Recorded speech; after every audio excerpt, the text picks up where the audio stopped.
আউযুবিল্লাহি মিনাশ শাইতানির রাজিম বিসমিল্লাহির রহমানির রহিম। সবাইকে জানাচ্ছি সালাম, আসসালামু আলাইকুম। আজকে আমরা যে বিষয়ের উপরে আলোচনা করব সূরা নাহল এর 65 নম্বর আয়াত। তো এখানে আসলে কি বলতিছে, এখানে আসলে বলতিছে যে আসলে আমরা এখন যে বৃষ্টি পাচ্ছি না, এখন বৈশাখ মাস, কেন বৃষ্টি পাচ্ছি না বিষয়টা আমাদের জানা লাগবে ভালোভাবে। আসলে বৃষ্টি কিভাবে আসে সেটাও আমরা জানতে পারবো।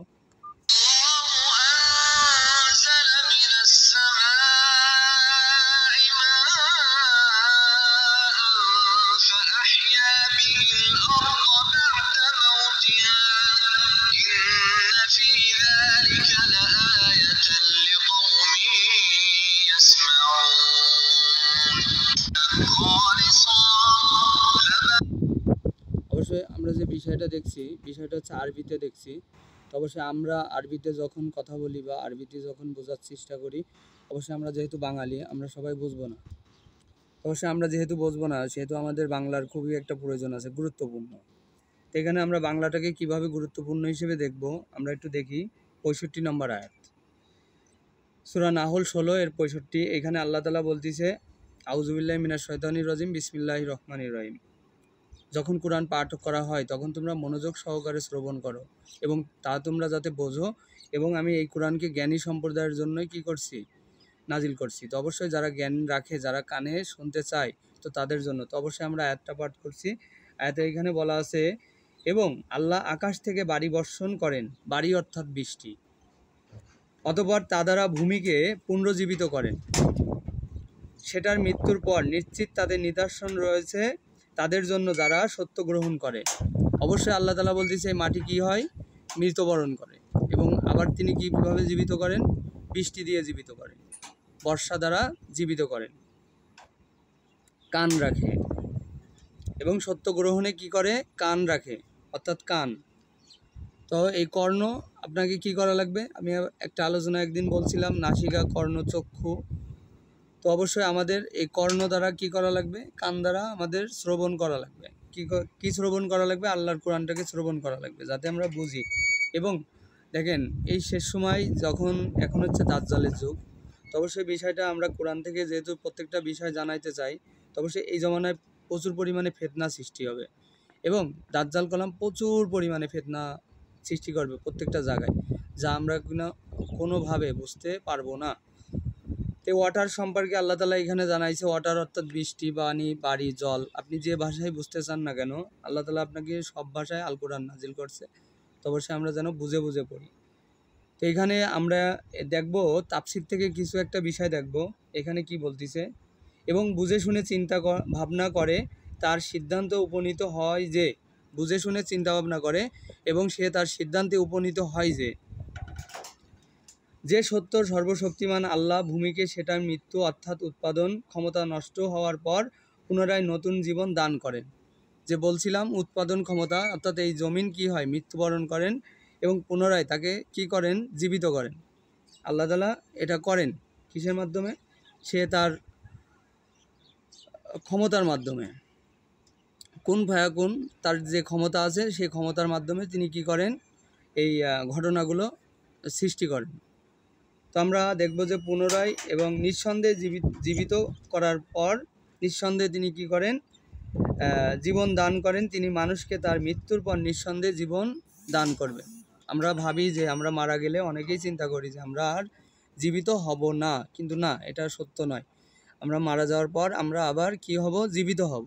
তো আল্লাহ তাআলা আমাদেরকে এখান থেকে বোঝাচ্ছে যে দেখো এই মাটি মারা যায় এবং এই মৃত্তিকা মৃত্যুর পরেও আমি কি করি, বৃষ্টি দ্বারা তাকে জীবন দান করি, যে ওয়াটার দ্বারা, জল দ্বারা আমি কি করি, জীবন দান করি। এবং আরও কি করি আমি, যে মানুষও যদি মারা যায়, ইনসান মানে মানুষ, সে যদিও মারা যায় তাকেও আমি কি করব, জীবন দান করব।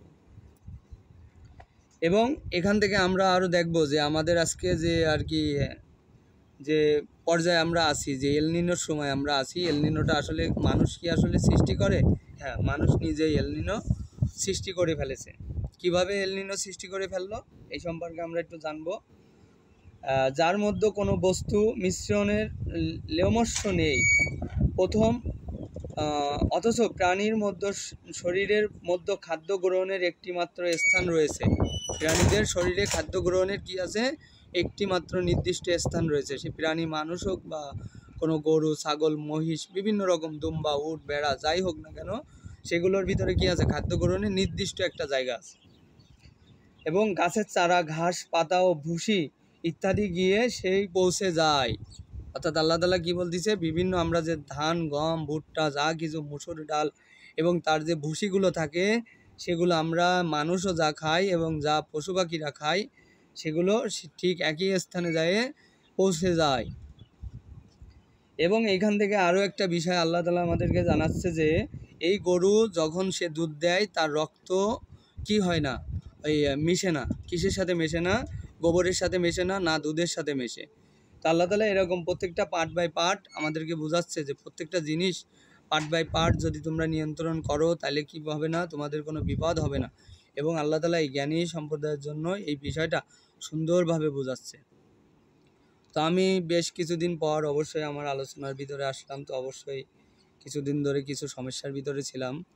তো অবশ্যই আল্লাহ তাআলা সেই সমস্যা থেকে উদ্ধার করছে। অবশ্যই এখান থেকে আমি সবাইকে জানাচ্ছি যে বিষয়টা যে আমরা অবশ্যই এই এল নিনোটা যে আমরা মানুষ যে আমরা সৃষ্টি করতে পারি, পবিত্র কোরআন সূরা নাহল তার 65 নম্বর আয়াতের আপনারা যদি তাফসির পড়ে থাকেন অবশ্যই সেটা দেখতে পারবেন। সেখানে গাছ, তৃণলতা, বিভিন্ন কিছুর কথা বলা হচ্ছে। অবশ্যই বেশি বেশি যদি গাছ রোপণ করেন, আপনাদের যদি পশু পাখি থাকে, তো তারা যদি বাঁচতে পারে, তাহলে কি হবে, মানুষও বাঁচতে পারবে। এখানে আল্লাহ তাআলা এত সুন্দরভাবে মানুষকে এভিডেন্স দিচ্ছে যে আল কোরআন থেকে, মানে কি খুব সুন্দরভাবে এভিডেন্স দিচ্ছে। এবং যারা কান রাখে, যারা জ্ঞান রাখে এবং যারা মৃত্যুর ভয় রাখে, এখানে কয়েকটা বিষয়ের উপরে বলা হচ্ছে। তো অবশ্যই আমরা প্রত্যেকটা বিষয়কে দেখব এবং বুঝে শুনে আমরা আল কোরআনকে পড়ব এবং আমরা যাতে বুঝি। তো আমি বিদায় নিচ্ছি। আমি মোহাম্মদ আমিনুর বিশ্বাস। তো অবশ্যই সবাইকে জানাচ্ছি সালাম, আসসালামু আলাইকুম। আমার চ্যানেলে যদি আপনারা নতুন হন তো অবশ্যই সাবস্ক্রাইব করে যাবেন। এবং আল্লাহ তাআলা বলতেছে অদ্ভুত, আল্লাহ তাআলা কি প্রেমময়। আল্লাহ তাআলা হচ্ছে আল্লাহ। যদি মানুষ যদি তার সাথে প্রেম করতে চায়, তো অবশ্যই কার সাথে করুক, আল্লাহ তাআলার সাথে করুক, আল্লাহর কোরআনের সাথে করুক। এবং আল্লাহর কোরআনের সাথে, আল্লাহর সাথে যদি সে প্রেম করে, তো এই যে বর্তমান সময়ের যে টেম্পারেচার, এই টেম্পারেচার তার কোনো ক্ষতিই করতে পারবে না। কেন করতে পারবে না? কখনো ক্ষতি করতে পারবে না। কারণ আল্লাহকে যদি সে ভালোবাসে, তবে সে আল্লাহ তাকে কঠিনভাবে, সুন্দরভাবে সে তার ছায়াতলে রাখবে। এই যে মনে করেন প্রত্যন্ত মরুর বুকে যখন মহানবী সাল্লাল্লাহু আলাইহি ওয়াসাল্লাম আরব থেকে যখন মদিনার দিকে যাচ্ছিল, তখন মরুর ভীষণ তাপ ছিল। আকাশের উপরে অনেক উজ্জ্বল ছিল, তাপদাহ ছিল, সূর্য ছিল, কিরণ ছিল, জ্যোতিষ ছিল, জ্যোতির্ময় ছিল। তারপরেও আল্লাহ তাআলা কী করছে, মেঘমালা দ্বারা, বৃষ্টি দ্বারা, মেঘমালা দ্বারা তার উপরে ছায়া বর্ষণ করছে এবং তিনাকে রক্ষা করছে, তার সাহাবীদেরকে রক্ষা করছে মরুর বুক থেকে। তো অবশ্যই আপনারা যদি মুসলমান হয়ে থাকেন, তো অবশ্যই আপনারা অবশ্যই নাজাতের ব্যবস্থা পাবেন। আল্লাহ তাআলা পবিত্র কোরআন থেকে বলতেছে, কোরআন হচ্ছে মহা ঔষধ। এবং আপনারা তা যদি শ্রবণ করেন, এই ঔষধ যদি আপনার ভিতরে থাকে, আপনারা কঠিন অনেক ধরনের ব্যাধি, রোগ ব্যাধি থেকে কী পাবেন, মুক্তি পাবেন। যেমন আমরা এল নিনো সম্পর্কে জানলাম, যেমন জানলাম বৃষ্টি সম্পর্কে, আল্লাহর অসংখ্য আয়াতে বৃষ্টি সম্পর্কে, এল নিনো সম্পর্কে আমাদেরকে বোঝানো হচ্ছে। আমরা অবশ্যই কোরআন পড়ব এবং আমরা যাতে বুঝে বুঝে পড়ি। এখান থেকে আমি সবাইকে বিদায় জানাচ্ছি। আল্লাহ হাফেজ।